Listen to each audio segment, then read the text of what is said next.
Hey, listen, this is not financial advice whatsoever. You do what you have to do.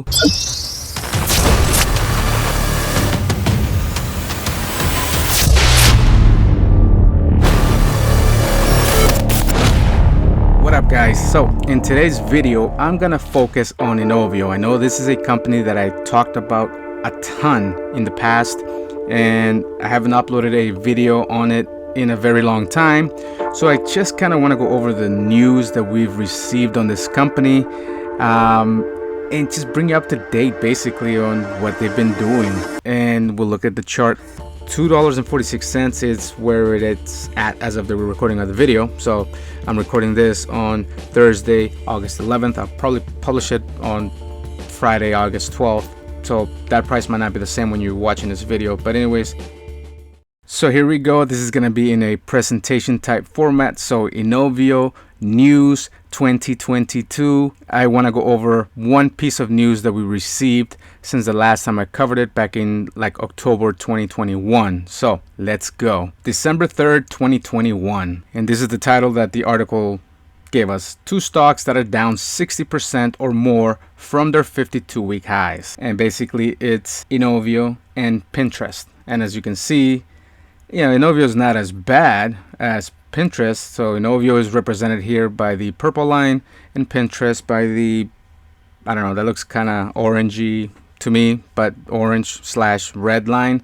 And then obviously the bluish line, that is the S&P 500. This is what the chart represented at the end of the year in 2021. March 2nd, 2022. Why Inovio stock tumble on a good day for the market? Wednesday. This was a Wednesday. And it says, after market hours on Tuesday, Inovio revealed that it booked revenue of $839,000 in its fourth quarter of 2021, well down from the $5.6 million in the same quarter the previous year. The net loss was $106.9 million or 50 cents per share. Again, significantly worse compared to the year ago result, a loss of $24.3 million. March 28th, 2022. Inovio spin-off Genos Therapeutic raises $17 million to expand cancer treatment study. Genos Therapeutics, a clinical stage biotherapeutics company spun out of Inovio Pharmaceuticals, raised $17 million in a private stock sale. Existing Series A investors Sante Ventures, Korea Investment Partners Global Bio Fund, and Inovio also participated. May 10th, 2022. Update 2. Inovio to discontinue COVID vaccine trial, appoints Jacqueline Shea as CEO. And basically, I'm gonna just summarize this one as much as I can. So basically on this one, there's two things to unpack. One, they said that they will discontinue the late stage study of its COVID-19 vaccine, okay, because they are going to focus now on a different strategy. It's going to focus on developing its vaccine, the INO 4800 that we talked about a lot, as a heterologous booster. I don't even know if I said that word right, but basically it's not really for the original purpose. It's more for like a booster kind of to, they are rebranding it, if you will. I'm not explaining it correctly, but I'm doing the best I can. So anyways, that's one. And the second thing to unpack here is the fact that they switch roles a bit. So the operating chief is now the chief executive, sending the company shares down 20% after the bell. So the decision on the trial comes after emerging global data showed a lower incidence of severe COVID cases, which would lead to an increase in trial size and cost, the company said. So they had to make some changes there. And obviously, back to the other thing here where the CEO, which was Joseph Kim, is out. Okay. All right. May 11th, 2022. And this is still regarding that news that Joseph Kim is no longer with, the CEO. But it says Inovio's Kim out as CEO. Company shifts focus from COVID-19 vaccine to booster. So again, back to the old article. It's kind of like a repetition, if you will. Boom. Replacing Kim as Inovio's president and CEO is Jacqueline Shea, who served as the company's chief operating officer since March 2019. And they just go to say all the good stuff about this person. So anyways, that's that. Boom. May 28th, 2022. Is Inovio Pharmaceuticals weighed on by its debt load? Now, this is referencing a chart that they presented at the bottom of the article, but I couldn't fit it all on the screen, so this is what I got. So it says, as you can see below, at the end of March 2022, Inovio Pharmaceuticals had $16.2 million of debt, up from 14.1 a year ago. Click on the image for more details. Again, I don't have that image. But anyways, it says its balance sheet shows it holds $360 million in cash. So it actually has $344 million in net cash. Boom, June 27th, 2022. The appointment of a new top executive clearly meets with investor approval. And it says Inovio announced that it had tapped Michael Summer to be its new chief medical officer. This is hardly Summer's first time in that position, according to his LinkedIn page. He has held a job at Orexo US. My God, I think I completely destroyed that word. Since 2013. Previous to that, he worked in various positions at UK pharmaceutical company Shire in a stint that lasted roughly 6 years, and also held positions at Novartis and Novo Nordisk. July 19th, 2022. We're getting closer to the present time.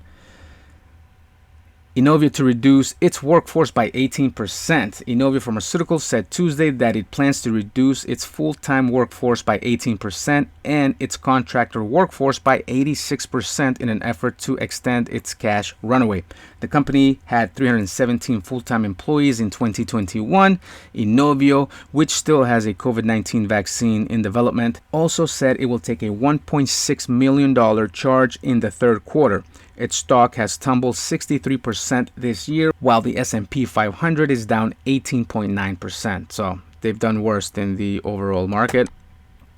Also on this same date, also on July 19th, we got this. RBC Capital lowers Inovio's price target as it awaits this. RBC Capitals has lowered the price target on Inovio Pharmaceuticals to $4 from $5, a sector perform rating. The analyst updated the model to reflect the evolution of the programs to date and as new leadership gained traction since the CEO change in May. Makes a little bit of sense, but still sucks. It sucks when you see that news. Next, August 9th, 2022. Inovio Pharmaceuticals reports Q2 loss, tops revenue estimates. And this is kind of a long one, so I'm going to try to do as best as I can to push through. So Inovio Pharmaceuticals came out with a quarterly loss of 46 cents per share versus the Zacks consensus estimates of a loss of 30 cents per share. This compares to a loss of 39 cents per share a year ago. This quarterly report represents earnings surprise of negative 53%. A quarter ago, it was expected that this drug maker would post a loss of 28 cents per share when it actually produced a loss of 36 cents per share, delivering a surprise of negative 28%. Over the last 4 quarters, the company has surpassed consensus EPS estimates just once. Okay, just once. Inovio, which belongs to the Zacks medical, biomedical, and genetics industry, posted revenues of $0.78 million for the quarter ended June 2022, surpassing the Zacks consensus estimates by 264%. This compares to a year ago revenues of $0.27 million. The company has topped consensus revenue estimates 3 times over the last 4 quarters. So there you go. I mean, I get it. Look at this price. $2.46 is basically back to where it was before this whole pandemic thing started. It's a tough thing to sell right now to people, and I'm not trying to sell it again. Do your own research. Make sure you understand the risk. And this will still be my baby because I had a lot of faith in this company. Sometimes you get it wrong. Sometimes maybe in the future things will change. But right now, I get it, man. A lot of people lost money on this. A lot of people have been holding for quite a while. As I told you guys before, I sold out of my major position on this way, back in, I don't know, what, 2020 or something. I forget when it was, or 2021. But anyways, I made a little bit of cash on this one.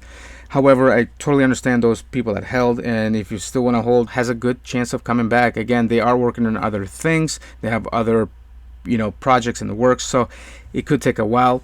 But you know what? Sometimes that's what it takes. I know investors that have held stocks for 15 plus years. That's what you call a long-term investor. So again, I just wanted to give you an update on this company, basically kind of go over the last year since the last time I covered this company. And I know that I used to talk about this one a lot, but obviously things haven't gone too well for the company, so there's not really much news I can bring to you guys. I still have faith in this company, and if I ever see things kind of turn around for the company, I will definitely jump in it again because it's my baby. Okay, so guys, thank you for watching. I will see you guys on the next one.